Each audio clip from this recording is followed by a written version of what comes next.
So in yesterday's class, we basically discussed the second important theme of concurrency that we'll be talking about in our course. So that will be we'll spend a considerable amount of time discussing how to handle concurrency issues, what is the role that OS plays into it, what kind of support OS needs to help us write concurrent programs, multi-threaded programs, and how hopefully now you can also appreciate why many times when you have to, for example, many of us would have actually booked Tatkal tickets, and uh, and we all know how painfully slow it becomes when many people at the same time try to book tickets. And now you can appreciate why that kind of things do happen, because many people are basically each client request is being served by a separate thread on the server, and they all are basically trying to access the same common shared database, and they all will be trying to update that database. The program have to be written in such a way that the shared data gets updated in a consistent manner and not arbitrarily. Otherwise, many people will get the same seat reservation and will end up into a more problem when they actually embark the train. So, and similar scenario we find many times, and so you should be able to these principles that we are studying here. You can see that they are applicable at many other locations, many other situations in computing scenarios. So let us come to the third major part that we'll be talking about. So the third theme of our course is going to be on persistence. So if you have seen the note, the textbook, it talks about it has divided actually book into three pieces. Now recently he has added a fourth piece also, but the name still is operating system three pieces. So the third piece is basically he calls it as persistence. And the reason here is basically, um, so we know when our program is executing, our data is in RAM, and RAM is actually a volatile memory. So when the power goes away, or even if the system unexpectedly crashes, then your data is lost. So in order to store data persistently, you need some hardware devices, some storage devices. So we need some storage devices like hard disk, or recently we are seeing as solid state drives coming into most of our systems. So these devices can store data persistently. So when power is off, still the data remains. But to enable for the use, so what the OS has to do in OS has to provide a convenient. Sorry, I think something is on.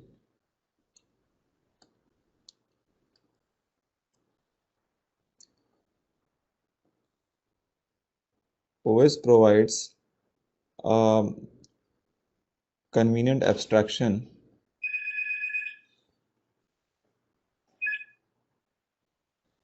which is called basically file system abstraction.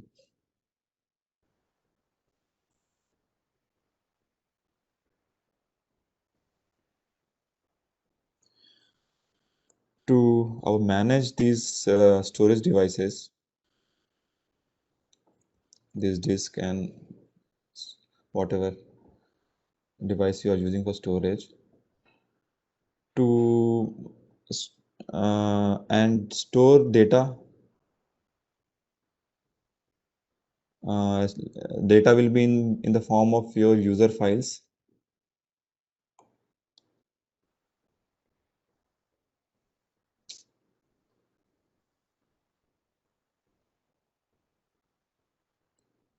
or directories. So we keep all our data in the form of stored in files or directories. So the file system has to the file system is a part of the OS which actually helps us to manage disk and store all our data in a reliable and efficient manner. So the data is not lost, or when the data is accessed by the programs, it is accessed in an efficient manner. There is not a lot of overhead. So this file system is another abstraction. So we have heard about process abstraction, virtual address, virtual memory, and so on. Similarly, we have this third abstraction, which is called file system. And again, the purpose of abstraction is it hides the low-level nitty-gritty details, which are very dirty sometimes, especially in case of these I/O devices like hard disk and all things. The low-level details will get quite intricate and things, and user need not to worry about all those things. User gets a very clean interface through the file system, where basically he can store data, he can create files and directories and store the data there. Now note that this disk is not virtualized. There is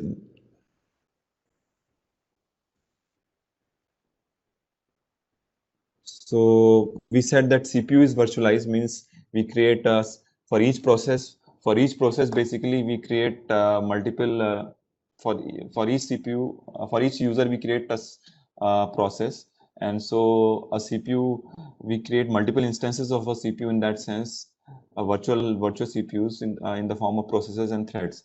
Similarly, for memory, we also talked about that we create an illusion of virtual memory or private memory for each process. But in this case, in the case of file system, in the case of disk, this is also another hardware, and the data that we stored on disk in the form of files or directories, those are not actually virtualized. In the sense, these are not private files. Why do you think we should not virtualize files and directories or the data of users? Anybody has any idea? Different programs might need to access the same data. Yeah, correct. So if you are, for example, if you are writing a C program, which will be enough, which will store as a some abc.c file. So that C program file needs to be accessed by an editor process. It needs to be then accessed by a compiler process. Then it needs to be accessed by a loader process, and then it may need to be accessed by the shell prompt or command prompt where you will run the process, and so on.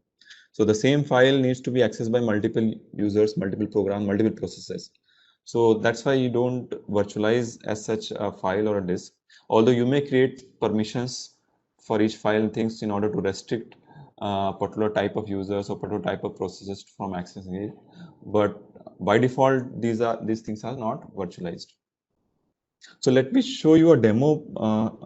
Before that, also apart from this file system, or hard disk, there are many other devices. There are many other input-output devices are there, like monitor, keyboard, mouse, and so on. So for these input-output devices also, OS provides OS actually part of the OS is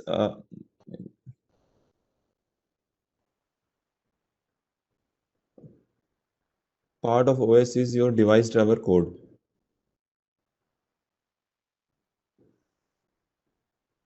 Because each input-output device has its own mechanism, has its own interface, has its own way of interacting with the system. And sometimes, as I said, those details are very intricate. And so we need generally a separate device driver code is written to communicate with a particular kind of I/O device. and those device driver code also form a part of the OS, because user are in generally don't directly communicate with any hardware device. As we said, it has to go through, it gets routed through OS, and we'll talk about that, why it needs to do that. But let me give a demo here to give us feel of something that we are going to. Let me share a screen. Okay, so I'm sharing the notepad here. So if you go to this io.c, so if you see this this program io1.c, it's a simple program. It's basically what it is doing. Uh, it's opening a file. So it is basically opening a temporary file in the directory temp and creating a file name file, and with some default permissions and all that. So if there is no file, it will create it, and so on. If the file creation or opening fails, then we have inserted an assertion here. So, and then we are trying to write some string, some data into it, hello world, using another function call, which is write. So if you note this function, you may have already written a file handling program in C, and there to open a file you used a function called fopen, and to write it you used a function called fwrite. But these are not those functions. These are not the C programming library functions. These are something called system calls. We'll talk about that in a second. So we are using a function or a system call for opening a file and then writing to that file, and again doing some assertion to check whether the process is happened properly or not. And then I'm printing, and then I'm closing the file. So I'm going to run this file, this program io1.c. I've already compiled it, and I'm going to execute it. So basically it wrote that hello world in that corresponding directory, and I've just printed out the number of bytes it wrote. And if you wish to see, you can see the content of that file.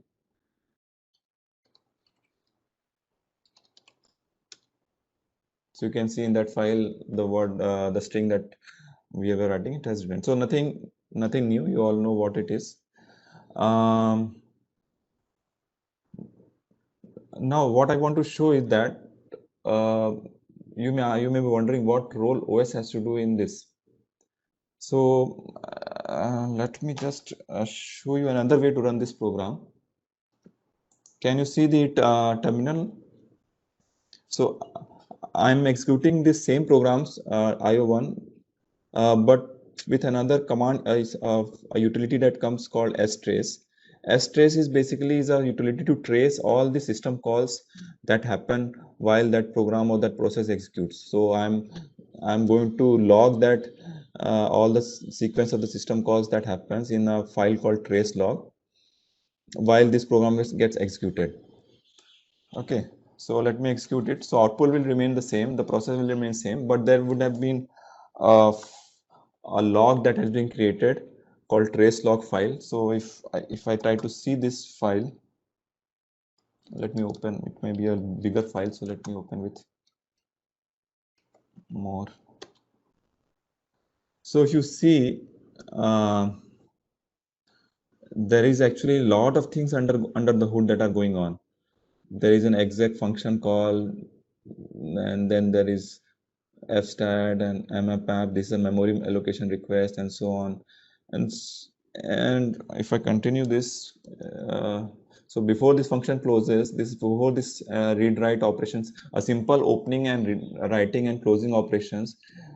To do that, actually there are a lot of other things that is happening in order to communicate with the disk, and all those things are basically being done through OS, and there is a reason for that.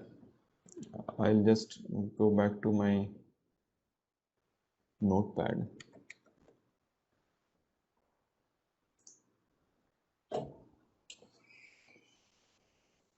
So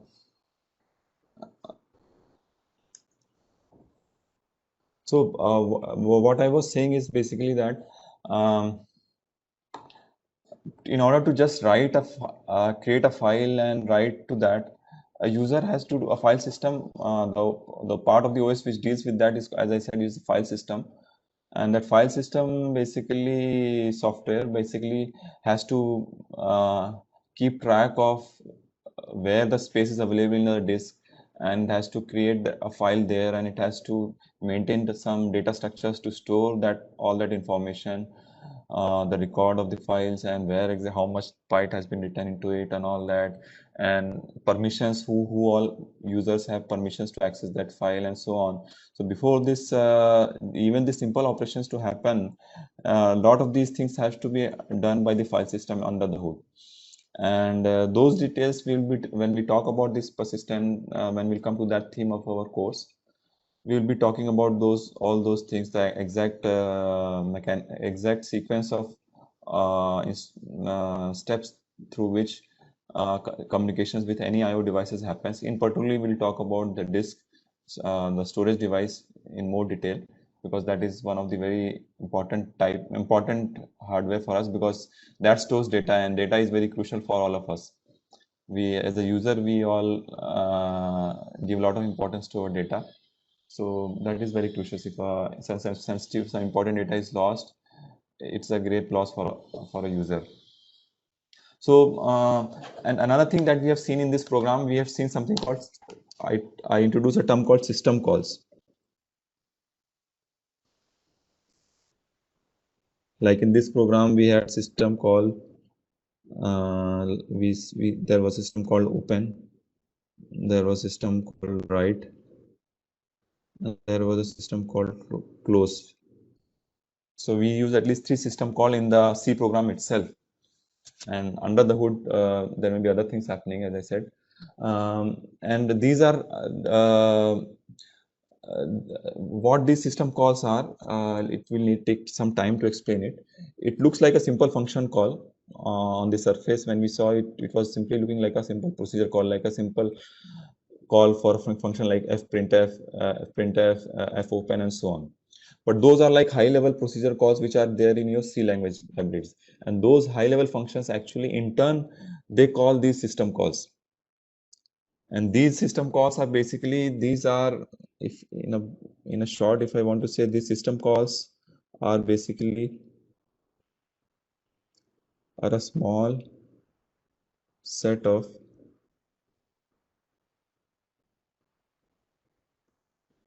privileged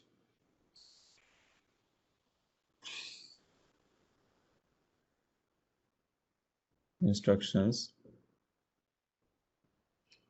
or procedures, or we make procedures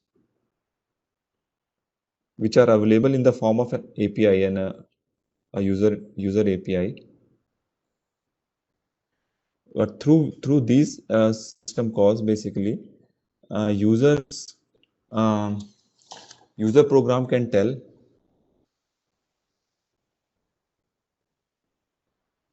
user programs or processes, they tell the OS to do certain work, to do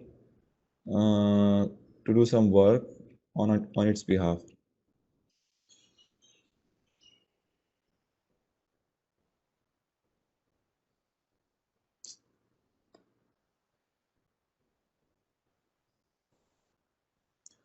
So I don't know whether this definition would have been made it clear, but I need to explain further. So I talked about something called privileged instruction. I need to explain that also, what it is. But as I said, it is a simple library, a simple set of simple API, which OS provides to users programs. User programs can call those APIs to do some privileged work, some works which users are not allowed to do directly. So through OS, they can request those works to get it done. So why not directly? Why OS should not allow process to do all the tasks directly? Anybody can answer? Why should OS not grant the freedom to a process to do whatever they want? It's a simple answer. Anybody can speak out. Malicious programs can then tamper with your files however they want. Yeah. So then that the reason is basically security and protection of the system. OS, this is one other main important role of OS to ensure that the system is secure and protected from malicious code like viruses and even other unintentional processes doing something harm to the system. User may write a program unintentionally. We all do mistakes as a programmer, we have seen, and that program may actually unintentionally do something improper, which may actually crash the system. So OS needs to do. So this is actually another theme. Security and protection is completely another. In fact, we can call this the fourth. This is the fourth piece of the book. They have recently updated the book, added a new section on security and protection. We will not be talking that in that detail through this book, because in your future semester you have a complete course, a separate course on computer systems and security. So system and network security. So there you will be discussing, we will be knowing into more details, but at least the basic things we'll be talking here and there. And an overview I would like to give it here itself, because right now we are going through an overview of this course. So I just want to touch upon this also. So as I said, basically, we need OS needs to ensure protection from viruses, malicious program, and unintentional processes doing mistakes to the system. So, so for that purpose, generally there is something called dual mode operation. So long back, this thing came up, especially when multi-programming started. Then the issue of security and protection became very crucial, because different programs can interfere with each other and so on. So at that time, the system researchers came up with dual mode operation concept. So in this dual mode operation, basically, there are two modes. There is a user mode, and then there is something called OS mode, or more popularly it is called kernel mode operation. What is kernel, that I'll also have to explain. But in essence, this OS mode or the kernel mode is kind of a master mode or supervisor mode, basically.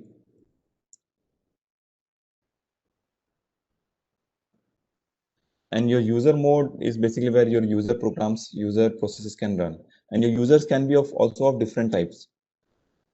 So user can be your admin process, or it can be, for example, if it is a educational system, you may have a users for faculty, and you may have another user for student type. So different users may have different level of privileges, different level of permissions. Admin may have the highest permissions, and the student user may have lowest permissions. Sorry for that, but that is the case. So maybe let me digress here a little bit. See, if for any system to secure, for example, if a government has to secure the society or the functioning of the citizens, one thing is you can create checks and balances at every nitty-gritty details. So, for example, in this case, OS, before anything a user wants to do, he may basically introduce a mechanism that user has to first ask the OS that take a permission from my OS. Please, OS, can I do this? OS can actually build a very completely secure system by ensuring very tight control, that it, for every little thing, it basically interrupts the user, and or it ensures that user takes permission of OS, or OS asks. So if a process does any request, OS first asks the user where whether you want to do it or not. For example, in Windows, you see a message comes up whenever you install a system. Do you want to install it or not? So that is one thing. You can do it for, but that will be very irritable. That will be a completely useless thing, because for every little thing you have to basically, you cannot get your job done efficiently, and it will be, nobody will use that kind of an OS. And the other extreme is you don't do anything, let the user do everything, directly use the hardware, and it will be very efficient. Programs will run more faster and so on. But then every now and then there will be viruses, there will be data will be stolen, and system will crash. So there has to be an in-between thing, and that's why this dual mode operation comes. So in this dual mode operation, basically different people, different processes have different level of privileges. So OS or as the has the highest privilege, and within users there also there will be different level of permissions. So let me first also explain about kernel here, because I have already digressed from the thing. So what is kernel? Kernel is basically is the most essential part of the most essential component or part of the OS,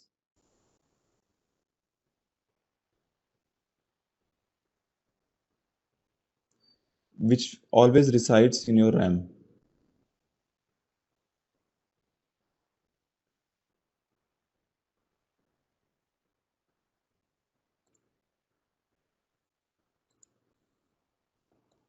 So now, as you all know, OS software is not a simple software. It contains billions and billions of lines of code, and you don't want to load everything in in that OS code in your main memory. It will occupy majority of your RAM, and your other processes will have very less memory to execute. And another important thing is that to boot that kind of an OS will take huge amount of time to load all the modules of the OS into the memory before the system starts usable.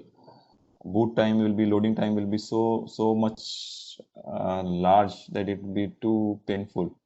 So that's why what is done is called an essential modules of OS are identified or picked up for each kinds of services, which is basically most essential for getting the system booted up and running, and that is basically called kernel. And that kernel process always runs in your system. It's always there in the RAM.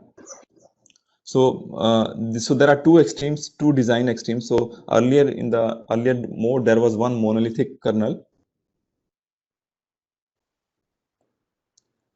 OS was like big piece of chunk of code, and everything was basically put into that one program, and that obviously has a lot of disadvantages. And the other extreme is the other which is more recent uh, uh, design of OS is microkernel OS. So in this, the attempt is to make the kernel as small as possible, and all the other component or modules of the OS, they are basically bundled into different modules, and they all are stored in your hard disk.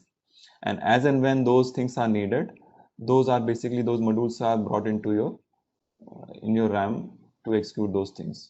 So example, when you insert a pen drive or insert a new device or whatever, then the OS searches the kernel searches the corresponding device driver code, which may be there in the RAM and in the hard disk, and it basically loads that module, and then then continue the functionality of that device. So each this monolithic OS definitely was not usable, because you can what are that anybody can tell what problems can be there with having a monolithic OS, and what advantages we get with microkernel OS.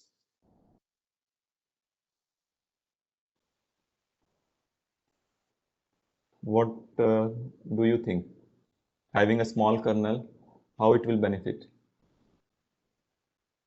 So we have already talked about this. One benefit is faster loading. Your OS gets loaded up, booted up very quickly. Any other advantages? Microkernel will be faster for a specific purpose. Okay. If one thing fails, everything fails. Good, very good. So this one is not robust, whereas this is more robust. This is a very important advantage, because remember, if entire OS is running as a single process, and if any of the module of OS crashes, if there is any error, because OS is also written by humans, by people like us, and there are always some or the other that keeps coming up, and that's why we see every now and then updates coming to OS, and which basically resolve some of the issues that were there earlier. So the problem, but if you run and the entire OS code as a one single process, and if there is an error in any part of the that OS program, the entire OS will crash and your system will crash. Whereas in this microkernel thing, this what happens in microkernel design, the kernel code is a small thing which runs in your memory, and all other processes basically which it loads, and they all other utility functions, they actually are run as a utility processes.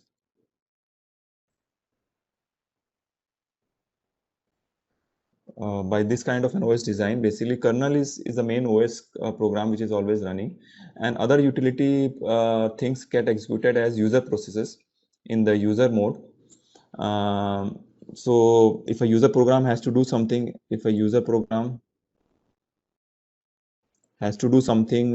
something privileged, it will first request the kernel, and the kernel will actually get it done as by running a utility process which may already be running, or depending on if it has to create a new process, it will get it created and run that as a user process.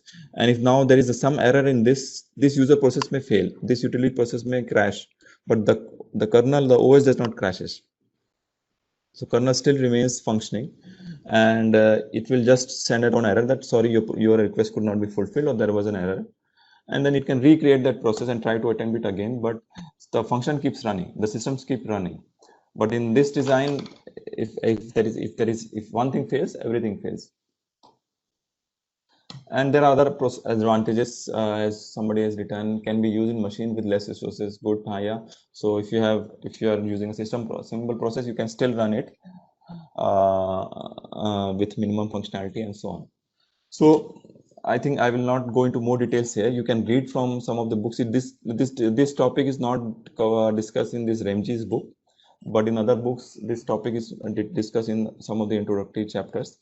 Whereas he doesn't discuss in these introductory chapters. He may be discussing somewhere else. I have not seen that. So I'm not going to digress more here. But what we were talking about here was dual mode operation. We were basically talking about dual mode operation. So basically, in dual mode operation, basically what I was saying, that there are something called privilege instructions. So let me first clear about privilege instructions. What do you mean by privilege instructions?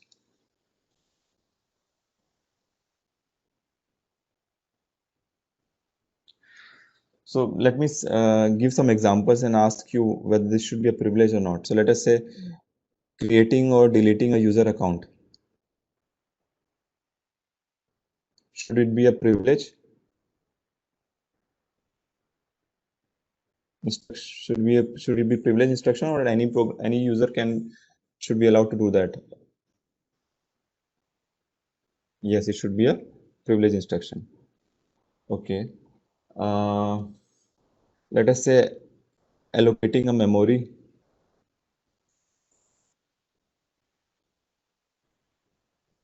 to a process, to a user process.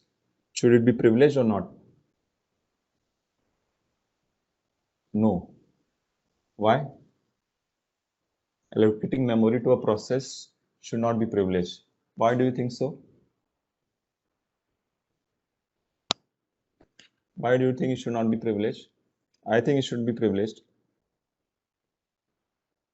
Vanishka or roll number 10 can answer why they think they should not be privileged. Okay, let me tell you. It might take all memory and stop others. Yeah, so that's why it should be privileged. If you give the permission to allocate memory, any virus or anybody, it can go on hogging all the entire RAM of your system and prevent any other things to run. So any process should not be allowed to allocate memory. Memory allocation should be done by OS. Let us say writing to a disk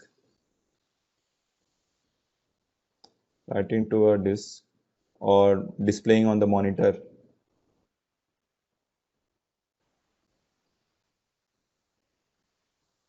Should it be a privileged instruction? So somebody said yes, I think. Yeah, it should be privileged because otherwise any user or any virus can start writing anything on the disk, again consuming the entire disk, and even for display purpose, it can start putting any useless garbage on the monitor, giving you warning message that your account is hijacked. Please transfer so much amount of money into my bank account to unlock your system and so on, and you may get scared. So definitely all these things has to be a privilege. What about reading and writing to user own memory? Let us say user process has to write or read from its own memory. Should it be privileged or not?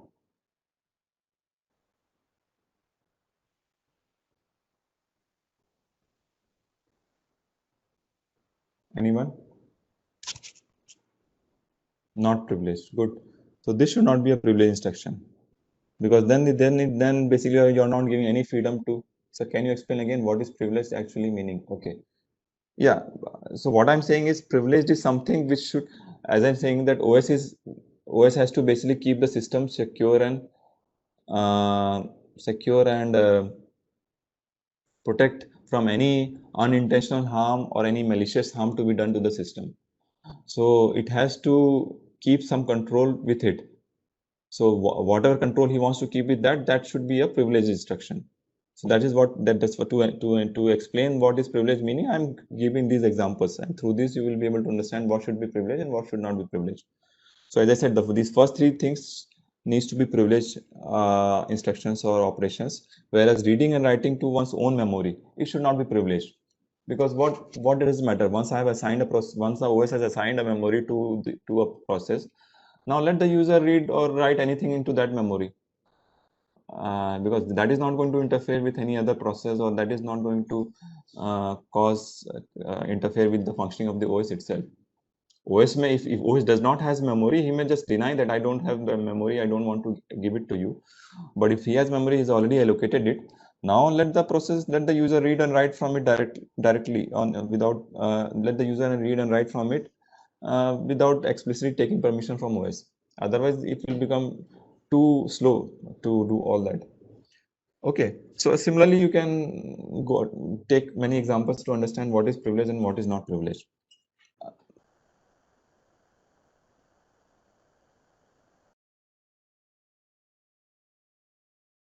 Define system calls. That system call is basically a small set of privilege instructions. So that means all privilege instructions are not system calls. Within some privilege instructions, some of those privilege instructions will be your system calls. So if I have to draw it as a subset diagram. So let us say you have normal instructions. Normal instruction can be any arithmetic instructions, any arithmetic operations, or reading and writing from one's own memory. All these are like normal instructions, which doesn't hamper with system functioning. And then we have privileged instructions that we have talked about. And within privileged instructions, there will be a small set. It will be a system calls. So, so system calls are those things which which OS would like to allow any users to do that. So system calls are those services which OS would be happy to grant to any user, but through the OS only. He has to route that request through OS only. But there are certain things. So the remaining thing, there are certain other things which OS may not at all allow a user or any user program to do that. For example, creating or deleting a user account. User will not. This is not a system call. This is not a system call. Whereas writing to a disk or allocating a memory to a disk, these two should be a system call, because OS should allow each process to write something or request memory, get some memory allocated to it. So these will be a system call. But deleting a user account, or let us say turning off interrupts, turning off some hardware things like hardware interrupts or timers, which are very crucial for the OS itself. We'll talk about that, how timers and interrupts are used. So if these are disabled, OS itself will not be able to function.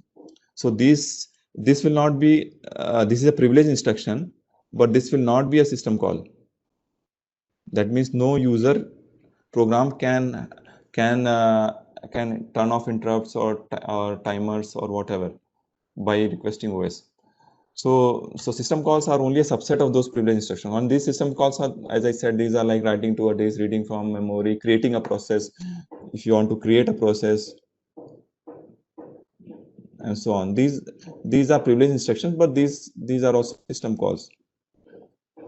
So these terminologies will will be using in future. So I'm just making it clear here. So I don't have time here. So let us, in 5 minutes, let me wind it up. What I was basically talking about dual mode operation. So in dual mode operation, as I said, there are two modes of execution. So there is a user mode and there is a kernel mode. So any user process can run only in user mode. So user processes can run in only in user mode. So user process can execute. And if it is simple instructions, which is non-privileged instructions, normal instructions, they can execute in user mode itself. But let us say it needs some access to some privileged instructions, which are allowed by OS, it will do a system call. As we have seen in that program, io.c, it basically did open, write, and close. So those are like system calls. When those system calls are made, there is a trapped or interrupt kind of thing, by which basically the system switches from user mode to kernel mode. And that switch happens through a hardware support. There is something called a mode bit register. So there is a specialized register which has a single mode bit, and that mode bit is basically, in short, is called MBR. That mode bit is set to 1 when the system is running in user mode, and when it is running, it has to run in kernel mode, then MBR is set to 0. So before doing any system call or privilege instruction, the hardware will the MBR bit will always be checked.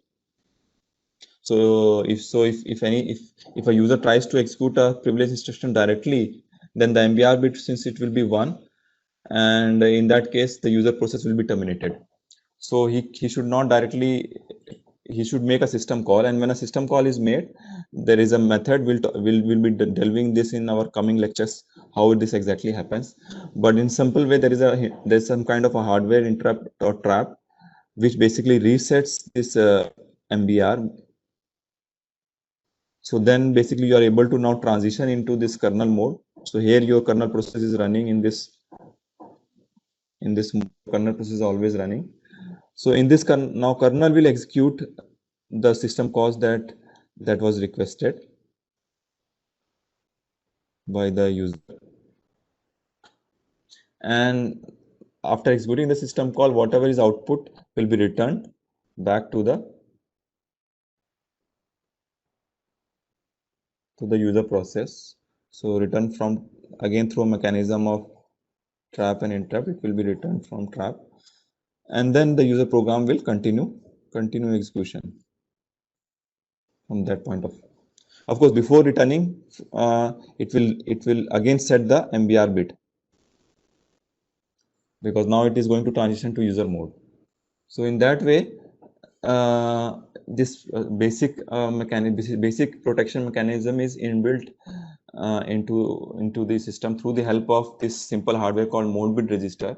OS ensures that users can only execute normal instructions, and whenever there is a privilege instructions needed, which is allowed, he can do a it provides an API of system calls. Using those APIs, basically the user program can make requests, and those requests are then transferred to kernel process. Kernel process basically get the mode is changed and in the kernel mode those system calls are executed, and the output is communicated back to the user process.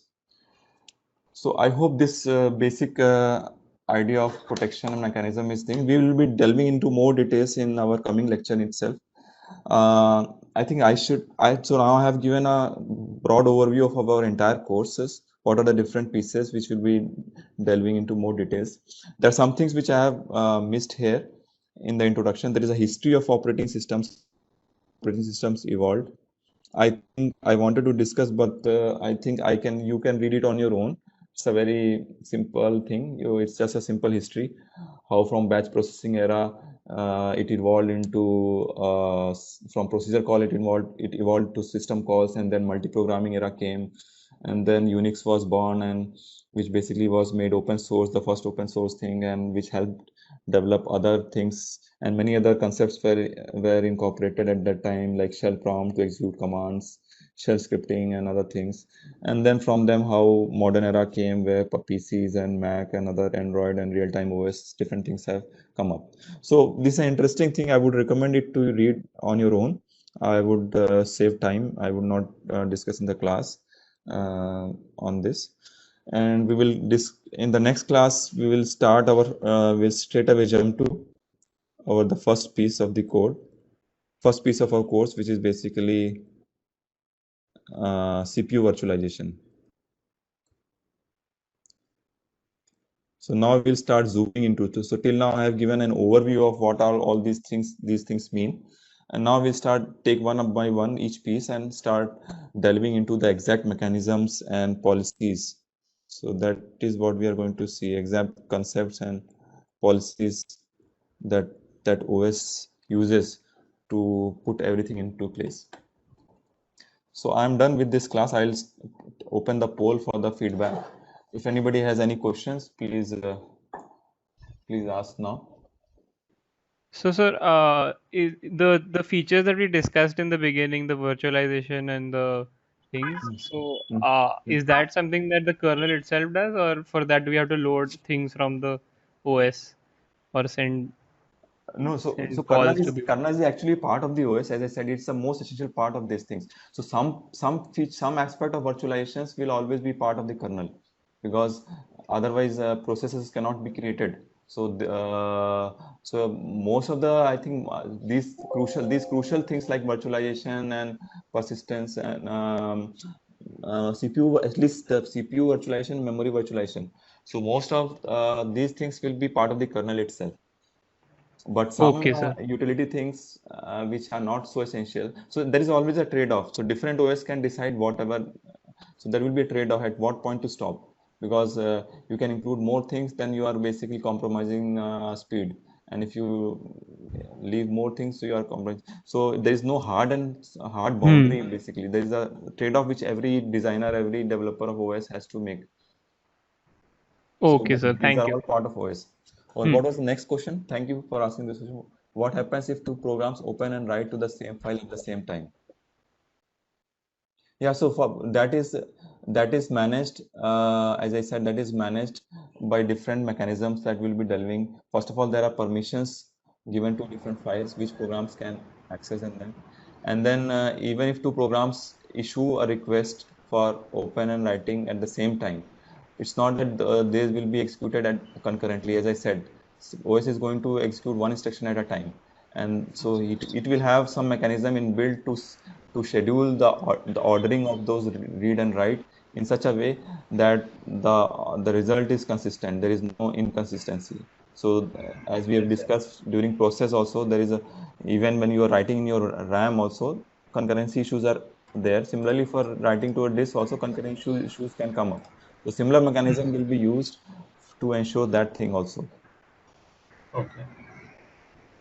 So those details you will come to know when we are going to delve. So right now I just wanted to give a taste or a flavor of what all things will be spanning across our course, All and right. the details exactly are quite a lot. And again, we will also have to do a trade-off what all details to cover depending on time that will be available with us.